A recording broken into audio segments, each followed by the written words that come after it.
ശ്രീ ഗുരുഭ്യോ നമഃ. സുധാധാരാ സാരൈ ചരണയുഗളാന്തർവിഗളിതൈ പ്രപഞ്ചം സിഞ്ചന്തി പുനരപി രസാംനായ മഹസാ അവാപ്യ സ്വാം ഭൂമിം ഭുജഗനിഭമദ്യുഷ്ടവലയം സ്വമാത്മാനം കൃത്വാ സ്വപിശികുളകുണ്ഠേ കുഹരിണീ. ഓം ശ്രീ മഹാദേവ്യൈ നമഃ.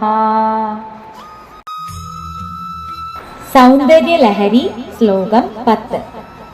കുണ്ടലിനി ശക്തി എന്ന പരദേവതയെ ഏകാഗ്രതയോടെ ധ്യാനിച്ച് മുകളിലേക്കുയർത്തിയാൽ ദേവി 6 ചക്രങ്ങളെയും 3 ഗ്രന്ഥികളെയും അഗ്നിഖണ്ഡത്തെയും സൂര്യഖണ്ഡത്തെയും കടന്ന് ചന്ദ്രമണ്ഡലത്തിൽ വർത്തിച്ചുകൊണ്ട് തന്റെ ദിവ്യ തേജസ്സിനെ സാധകന്റെ ശരീരത്തിൽ വ്യാപിച്ചിരിക്കുന്ന സകല നാഡികളിലും പ്രസരിപ്പിക്കുന്നു.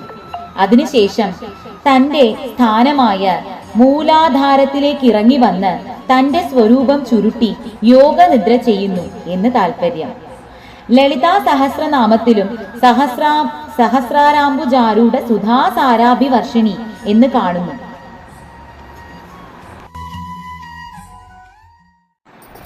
സാധകൻ പത്മാസനത്തിൽ സ്വസ്ഥനായിരുന്ന് ഭൂതത്തെ ബലമായി നിരോധിച്ച് വായുവിനെ ഊർധ്വഗതമാക്കി കുംഭകം ചെയ്യുമ്പോൾ വായു തട്ടി സ്വാധിഷ്ഠാനത്തിലുള്ള അഗ്നി ജ്വലിക്കുന്നു.